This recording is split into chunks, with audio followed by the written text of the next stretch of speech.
Good morning, boys and girls. It's a sunny Monday morning. I hope you had a wonderful weekend and you were able to get outside, enjoy the beautiful weather.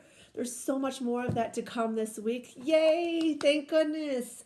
So, over the weekend, I had a request from one of my students to read a book, and he asked me if I could read Stellaluna. Now, I have to tell you, this book is a very special old book. When I became a teacher, there was a teacher who was not going to be a teacher anymore, and she gave me a lot of her old stuff. And so this book used to belong to my friend, Mrs. Swanson. And this one has been with me for a very, very long time because Mrs. Fontanetta is as old as a dinosaur. Now, that's not actually really true, but sometimes some of my books are pretty old. Not as old as the dinosaurs, of course, but that's just a fun way to make an expression. So, if you don't know about Stellaluna, it's a great book, and it'll probably become one of your new favorites, too. Here's Stellaluna by Janelle Cannon. Stellaluna. Did you know in a lot of books, by the way, there's usually a dedication? That's usually who the author will dedicate the book to, someone special. Maybe it's their children or their husband or wife or special people in their lives. If you were going to write a book, who would you dedicate it to? In a warm and sultry forest far, far away, there once lived a mother fruit bat and her new baby. Oh, how Mother Bat loved her soft, tiny bat.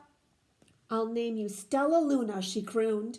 Each night, Mother Bat would carry Stellaluna clutched to her breast as she flew out to search for food. Let's talk a little bit about some of the vocabulary on this page. The word sultry right here. Sultry means like warm and humid, kind of like in the middle of summertime when it's really sticky outside at nighttime. That's like when a lot of bugs will come out, especially those pesky mosquitoes. How about this word right here, crooned? That's another way to describe how she talked. Another way for the author to use the word said. Crooned means like, oh, like she's saying it in a very sweet sing-song kind of way. And then clutched. Clutched means carried. Let's keep going.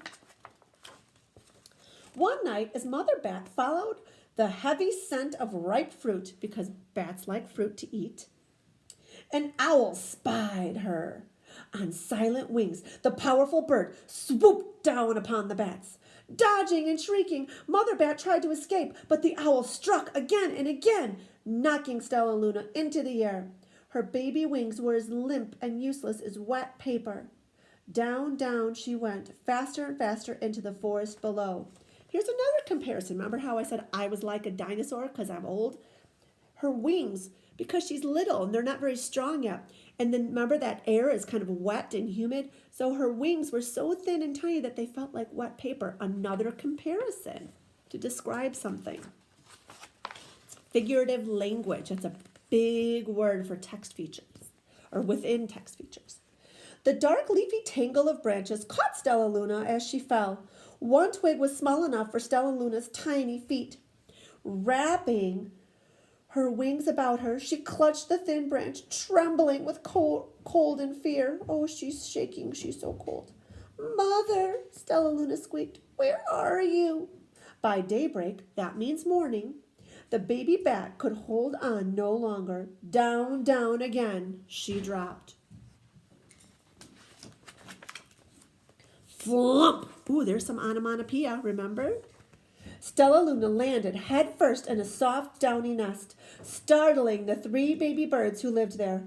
Stellaluna quickly clambered from the nest and hung out of sight below. She listened to the babble of 3 birds. Oh, lots of vocabulary words here. Maybe you could challenge yourself to pause the video when you hear a word you don't know.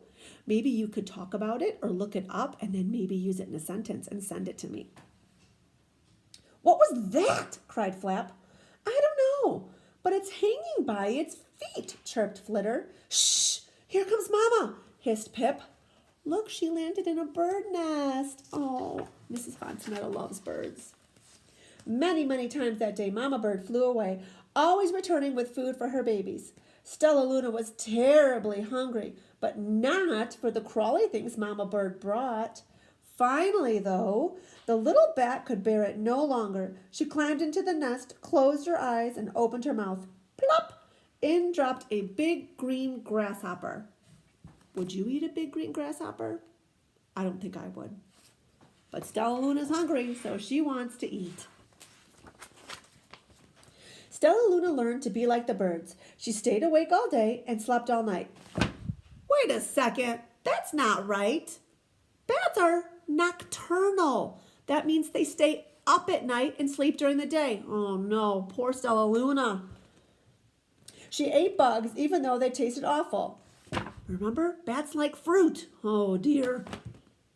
Her bat ways were quickly disappearing, except for one thing. Stellaluna still liked to sleep hanging by her feet. Once, when Mama was away, the curious baby birds decided to try it too. Uh-oh. When Mama Bird came home, she saw 8 tiny feet gripping the edge of the nest. Eek! She cried. Get back up here this instant. You're going to fall and break your necks. Isn't that silly? The birds clambered back into the nest, but Mama Bird stopped Stellaluna. You are teaching my children to do bad things. I will not let you back into this nest unless you promise to obey all the rules of this house.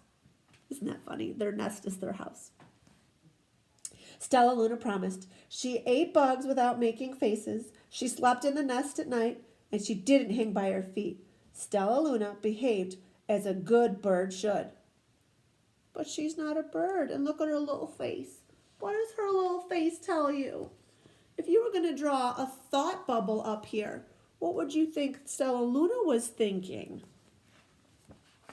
Maybe you could do that. Maybe you could draw Stellaluna with a thought bubble and tell me what you think she's thinking. All the babies grew quickly. Soon the nest became crowded. Mama Bird told them it was time to learn to fly.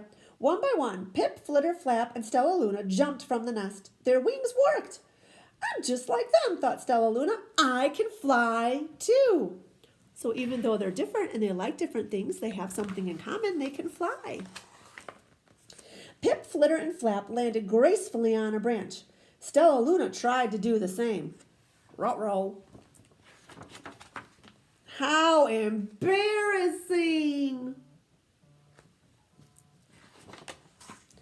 I will fly all day, Stellaluna told herself. Then no one will see how clumsy I am. The next day, Pip, Flitter, Flap, and Stellaluna went flying far from home. They flew for hours, exercising their new wings. The sun is setting, warned Flitter. We had better go home or we will get lost in the dark, said Flap. But Stellaluna had flown far ahead and was nowhere to be seen. The 3 anxious birds went home without her. All alone, Stellaluna flew and flew until her wings ached and she dropped into a tree. I promised not to hang by my feet, Stellaluna sighed. So she hung by her thumbs and soon fell asleep. Oh, she looks droopy and sad. She's so tired. She didn't hear the soft sound of wings coming near. Who could it be? Wings at nighttime. It can't be the birds because we know the birds sleep at nighttime. Can you make a prediction? Who do you think's flying in the night? Oh, that's a great idea. Let's see what happens. Hey, a loud voice said. Why are you hanging upside down? Stellaluna's eyes opened wide. She saw a most peculiar face. I'm not upside down. You are, Stellaluna said. Ah, but you're a bat. Bats hang by their feet. You are hanging by your thumbs, so that makes you upside down, the creature said. I'm a bat. I'm hanging by my feet. It makes me right side up. Stellaluna was confused. Mama Bird told me I was upside down. She said I was wrong. Wrong for a bird, maybe, but not a bat. More bats gathered around to see the strange young bat who behaved like a bird. Stellaluna told them her story. You ate bugs? Stuttered one. You slept At night? Gasped another. How strange, they all murmured. Look at how the author describes how they talked. Stuttered, gasped, murmured. Lots of describing words to describe how those bats were talking. Wait, let me look at this child. A bat pushed through the crowd. An owl attacked you? Who could it be? Who's talking? Oh my goodness. Could it be? Could it be Stellaluna's mom? Remember back in the beginning? Oh my goodness. Let's read and find out. An owl attacked you, she asked. Sniffing Stellaluna's fur, she whispered, You are Stellaluna. You are my baby. Oh, they found each other. You escaped the owl, cried Stellaluna. You survived? Yes, said Mother Bat as she wrapped her wings around Stellaluna. Come with me and I'll show you where to find the most delicious fruit. Yay for fruit for bats. You'll never have to eat another bug as long as you live. Oh, they're so happy they're hugging. But it's nighttime, Stellaluna squeaked. We can't fly in the dark or we'll crash into trees. We're bats, said Mother Bat. We can see darkness. Come with us. Or we can see in darkness. Come with us. Stellaluna was afraid, but she let go of the tree and dropped into the deep blue sky. Stellaluna could see. She felt as though rays of light shone from her eyes. She was able to see everything in her path. So cool. Did you know that? Did you know bats can see in the dark? Soon, the bats found a mango tree, and Stellaluna ate as much of the fruit as she could hold. Ooh, do you like mangoes? They're delicious. I'll never eat another bug as long as I live, cheered Stellaluna as she stuffed herself full. I must tell Pip, Flitter, and Flap. The next day, Stellaluna went to visit the birds. Come with me and meet my bat family, said Stellaluna. Okay, let's go, agreed Pip. They hang by their feet, and they fly at night, and they eat the best food in the world, Stellaluna explained to the birds on the way. As the birds flew among the bats, Flap said, I feel upside down here. So the birds hung by their feet. Wait until dark, Stellaluna said excitingly. We will fly at night. When night came, Stellaluna flew away. Pip, Flitter, and Flap leapt from the tree to follow her. I can't see a thing, yelled Pip. Neither can I, howled Flitter. Agree. Oh, ee, shrieked Flap. They're going to crash, gasped Stellaluna. I must rescue them. Stellaluna swooped about, grabbing her friends in the air. She lifted them to a tree, and the birds grasped a branch. Stellaluna hung from the limb above them. Oh, what a good bat she is. She cares about them. We're safe, said Stellaluna. Then she sighed. I wish you all could see in the dark, too. We wish you could land on your feet, Flitter replied. Pip and Flap nodded. They perched in silence for a long time. How can we be so different and feel so much alike, mused Flitter. And how can we feel so different and be so much alike, wondered Pip. I think it's quite a mystery, Flap chirped. I agree, said Stellaluna, but we're friends, and that's a fact. Oh, look at them all snuggled up together. And here are some bat notes I thought you'd be interested in. Here's this page. You can pause this page and read it. And here's some more. You can pause this page and read it. Oh, isn't Stellaluna such a great story? I hope you enjoyed it. There's so many great things about this story. It's a fiction story, but you know there's a lot of nonfiction facts in there about what bats eat and how they see and how they sleep, what kind of food they eat. And birds too. There's some things about birds. You know, you could take a piece of paper, fold it in half, and when you open it, on one side, write some things you know about birds, and then on the other side, write some things about bats, because we learned some things in Stellaluna. And you know what else? This story has a message. A lot of times an author will have a message. And you know what I loved about this story with Stellaluna? The author's message is that even though we may look different and maybe think different, we all still have feelings, and we all have feelings inside us, And sometimes our feelings are the same, and sometimes our feelings are different. But no matter how different we are or how alike we are, we can all still be friends. I hope today you get to connect with a friend. I'm so happy to connect with you.